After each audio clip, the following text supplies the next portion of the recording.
Hey there, savvy home buyers and sellers. This is Jeff O'Leary, the Village Guru, Mississauga real estate broker. And in today's episode, I'm going to go over 5 mistakes first-time home buyers make. This video is great for any home buyer, but especially a first-time home buyer. You're not going to want to miss this. Let's go.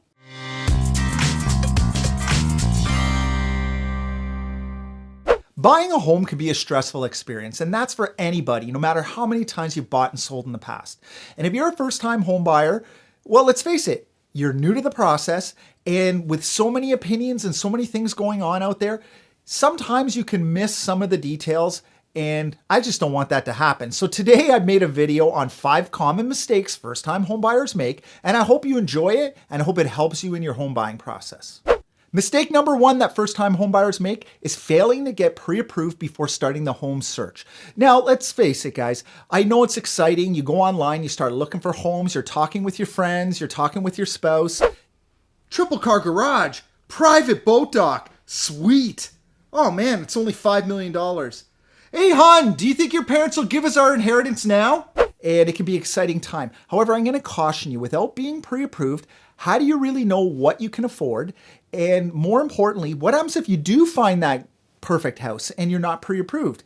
Chances are other buyers are going to like it too, and it's going to cause you to either pass on the home or not be able to get it because you're not ready mentally and financially in order to make that commitment. So I always say, get pre-approved once you know you want to buy a home, plus you get to lock in your rate.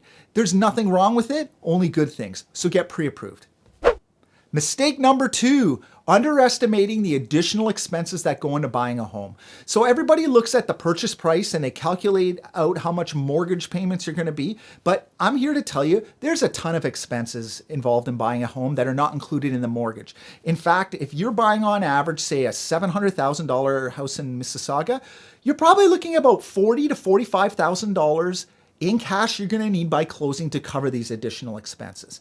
I'll give you an example of expenses include the down payment, the deposit, land transfer taxes, home inspection, and lawyer fees. There's a lot of expenses to buying a home, and this can hurt home buyers because maybe they don't have the cash on hand. So be aware, know your expenses ahead of time. That way you don't get caught when it comes time to make an offer on a house. Mistake number 3 that first-time homebuyers make is having unreal expectations. A lot has changed since I've been in real estate now for over 12 years. With a lot of TV shows out there, Instagram, we're really used to looking at the best of the best. And homebuyers now have really high aspirations, and TV gives it to us. I mean, everybody wants the beautiful kitchen. They want to entertain, the open concept living.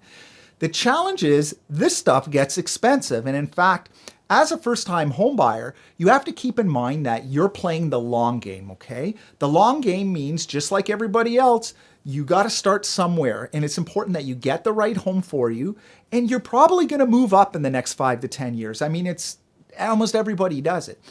I see too many buyers passing on really good homes that they could put some sweat equity into, really good homes that they could move in as a starting point just because they're not perfect. So please, guys, if I can give you one piece of advice as a home buyer, get on that property ladder and trust me, because in 10 years, you will get your dream house. However, if you've never bought, the prices are just going to be higher, okay? So have some realistic expectations and you'll be happy you did.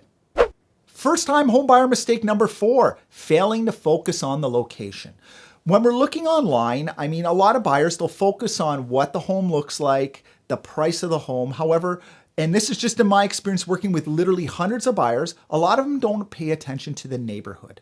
And this is something that you're not going to find on MLS. All MLS does is talk about the homes and the advantages, and they're trying to sell the house. However, you need to understand what the lifestyle of the community is, because I'm telling you, it's just as important as the house itself. I don't want to see anybody move into a home only to want to sell it 2 years later because they found out that, oh, the commute is way too far to get to work, or I don't like the neighborhood. So really take the time to explore the community, understand what you want in a lifestyle, and then narrow down your search that way towards the house. Believe me, this is critical, and this is a mistake a lot of home buyers make. Finally, the 5th mistake first-time home buyers make, and it's not thinking with the future in mind. So when you're looking at a home, most home buyers think about what their life looks like now. And I'll give you the easy example. Young couple, just got married, want to get your house, and you're looking at things like, how do I entertain in this house? And, ooh, it's got a nice kitchen. And a lot of times those same home buyers might overlook things like how big the bedrooms are, how big the garage is, how big the backyard is. I always say if you're a home buyer, you have to look at buying a house as a minimum of a 5-year investment. And then you need to ask yourself is, what's my life going to look like in 5 years? Me as a perfect example, the first home I bought, it was just me and my wife when we were engaged. We didn't have 3 kids like we do now. And trust me, life changes. The house that looked good then is not the same as what you need when you have 3 kids. So all I'm saying is, because I don't want to see you again moving after 2 years because the house no longer fits the family size or no longer fits your lifestyle. You want to be able to stay in that house for as long as possible. And when you decide to move, it's because you want to move and you have the money and not because you're being forced to move by external factors. So there you have it. There's 5 common mistakes that first-time homebuyers make. If you like this video, give it a thumbs up, subscribe to my channel, and share it with your friends. I'm Jeff O'Leary, the Village Guru. Thanks for watching, and we'll see you soon.